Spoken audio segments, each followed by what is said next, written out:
Just let me ask a quick question. How are we doing so far? And you can be so if everything is going fine, if you are finding this interesting or repetitive, please let us know. Before we are going to change the presenter to Francis. So please, if you're finding this useful, please. Okay, very interesting, Jax. Thank you. Okay, we know that you're out there. That's it. That's the only disadvantage from this webinars. It's amazing technology that I'm here in Argentina right now. I was in Brazil last week. By the way, I've had some interesting conclusions I'm going to share from Brazil.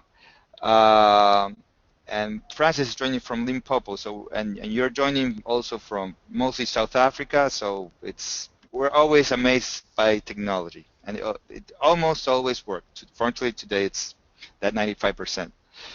So I'm going to change the screen to Francis. And well, first, thank you, Francis, for making time to share your experience.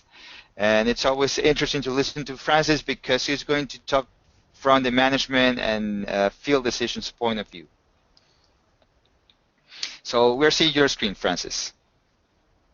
Okay, Ed. Can everyone hear me? Perfect, yes. Okay, great. As I say, I met with Ed a number of years ago in America, and he introduced me to GeoAgro. I was a little bit slow on the uptake, and it took some prodding from Ed to really get me to understand what a valuable tool satellite imaging and GeoAgro could offer us as advisors and to the farmer. You know, the first thing was that I found that most farmers, and me included, weren't quite sure what our land sizes were. So starting with a real basic and measuring up a farm and assigning a land number to it and finally getting a relatively accurate land size was probably the first big win. Then getting the NDVI imagery, as Ed has been going through, gave us in pixels, but very difficult for the layman to actually interpret and assign a green, red, or yellow where it was. So I think in my book, one of the biggest wins on this comes through was what GeoAgro have offered us is the productivity map, which converts the pixels into polygons, so we can actually make visual sense of the pixels now. In this case, the areas of dark blue giving us areas of high production and going down to very low production. And this was really a tool that we can't rely on these things 100% and say, well, that's exactly what it means. Ground truthing it gives you a targeted tool to go and ground truth exactly what you're seeing and interpret what this means. And where we're looking at the very pale yellow going green, in actual fact, it's very close to a stream bed, and we've got waterlogging. The deeper soils, the better soils, are the area of high production, and we're seeing a very, very strong correlation between production and good soil type. This might influence our sampling practices, whether we reduce the land size, irrigation scheduling, or placing of moisture probes. Again, it's a sampling tool and I'm going to go to soil sampling. From there, I'm able to set out polygons or shapes of where I'm going to take the soil samples, and I'm assigning a number, 56 or 57. These will be the sampling bags, and I will do composite soil sampling out of each one of those zones. To illustrate how we actually go down to actually taking the soil sample, I will then put a soil sampling pattern with a sample number, and all of those samples that I have put in that particular polygon will go into one bag. And the separate ones, the another area we get a different bag. And the reason for that, I'm going to go to one of the presentations I did recently, if I can work out how to do this, would be on a case study, where we do the different sampling techniques.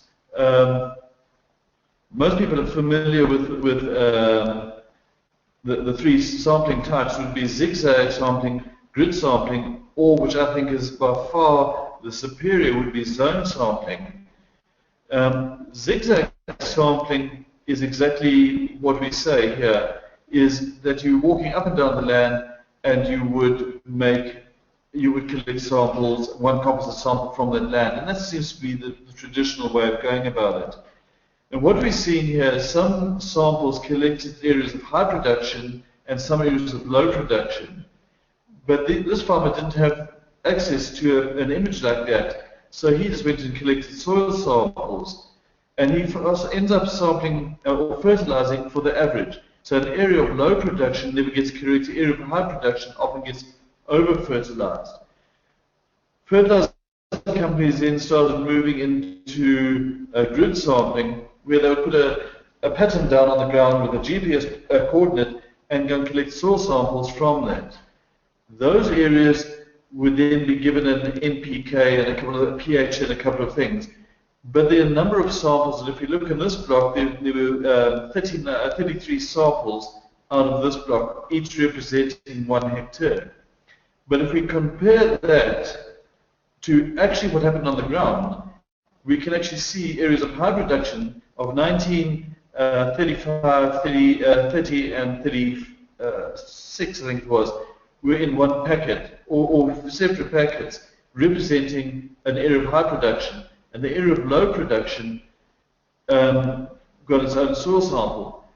But from a field visit, we were able to determine the area on samples 1, 2, 7, and 8, in actual fact, were under-irrigated or waterlogged areas. So it didn't necessarily equate to low fertility.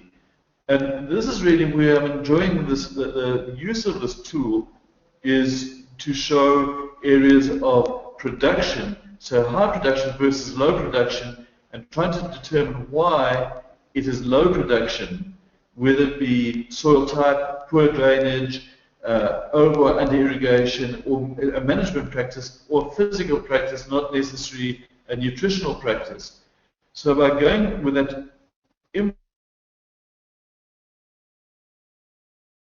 information at our disposal, we were able to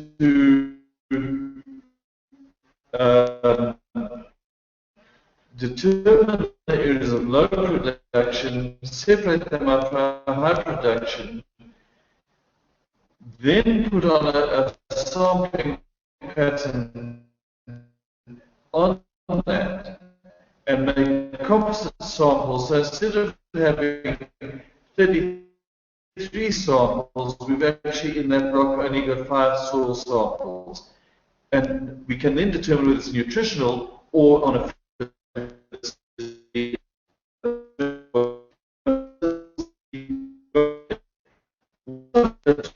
the sampling protocols, the samples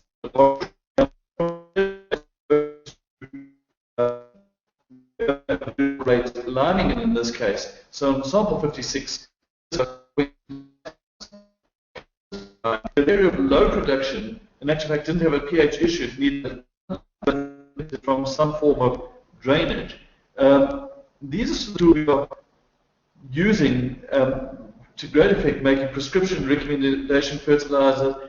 If I go to another farm, where we'll show the effect of, if I can just find it here.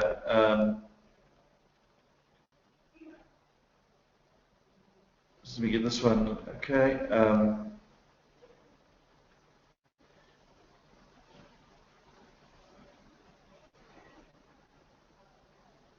So we can go and have a look again at a very similar problem that we saw on one of Ed's slides.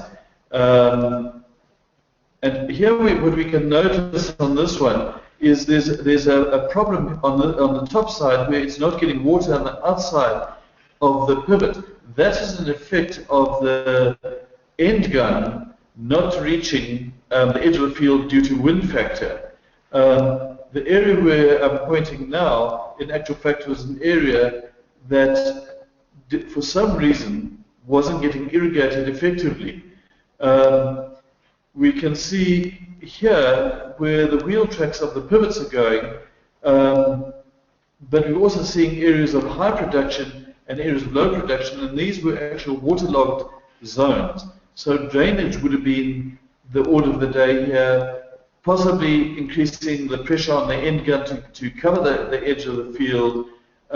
So these can be more of a management tool for fertility as well as management practices on the farm.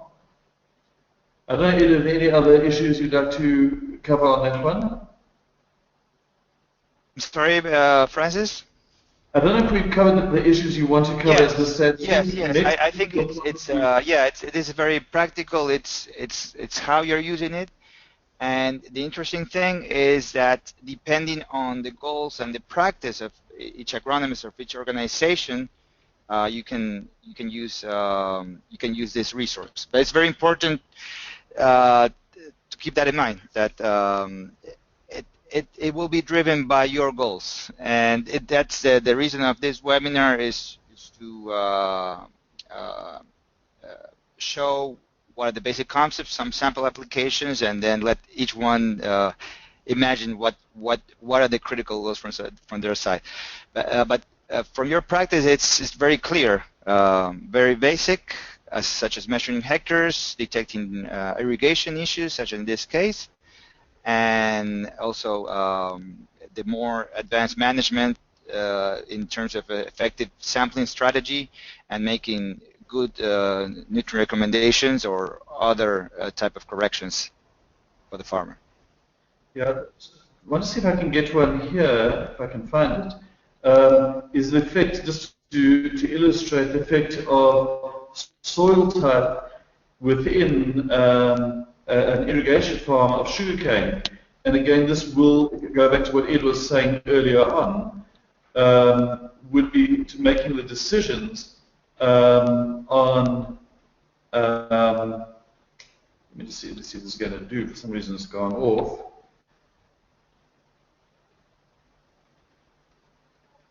Where we've gone here, it's gone black on my side. Yeah, maybe if you just wait until it refreshes this. This is coming from Microsoft Bing satellite map.